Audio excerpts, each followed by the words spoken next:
Hi, I'm Bill Behan. I'm the Director of Nurses here at CHR. Hi, I'm Courtney Sheehan, licensed professional counselor, one of the senior program directors here at CHR. So, Courtney, what can you tell us about all this ACEs research and study that we're seeing now? So ACEs stands for Adverse Childhood Experiences. And the ACEs study was a landmark research project that taught us a lot about the role of early trauma and adverse childhood experiences and their impact on someone's overall health and how long they live. So adverse childhood experiences are things like neglect, malnutrition, witnessing violence, domestic abuse, and racism and bullying. Factors like that have a profound impact on someone's overall development and quality of life. So when there are high incidences of those traumas, of those events, it can affect someone at the cellular level. It impacts their neurological development. It can lead to higher incidences of mental health and substance abuse disorders, tobacco use, and developing some health habits that may all point towards higher rates of developing chronic health conditions.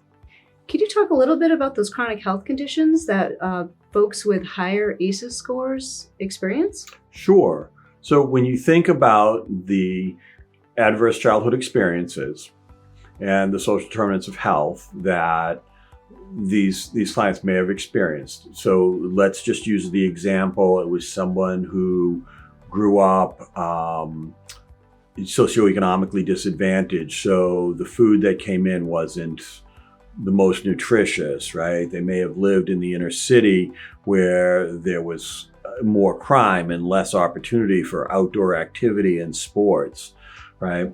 That person may grow up to conduct their life in a way where they get less exercise, where they eat less healthy. This will contribute, sedentary lifestyle and obesity, which can lead to things like diabetes and kidney disease. So many of the individuals that we care for at CHR have high rates of traumatic experiences or perhaps adverse childhood events. What are some things we can do to help intervene and to change the course of some of their health conditions? Sure.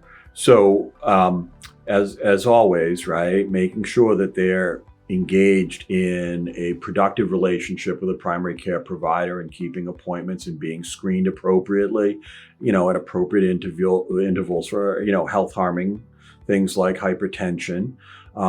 We also offer a number of wellness supports here at CHR.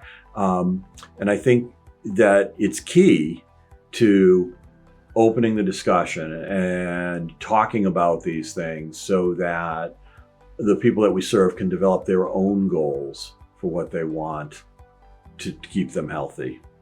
Sounds good. It's also, I think, useful to talk about the role of how having a behavioral health condition or substance abuse disorder impacts access to primary care.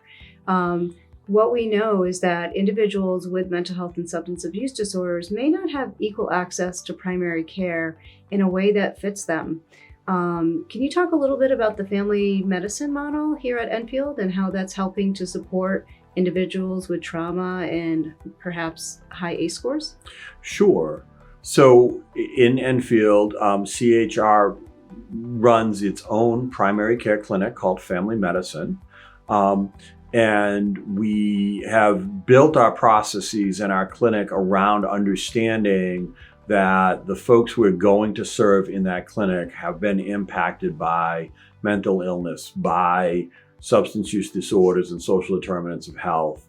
And the environment there is, by design, more accepting, more accessible.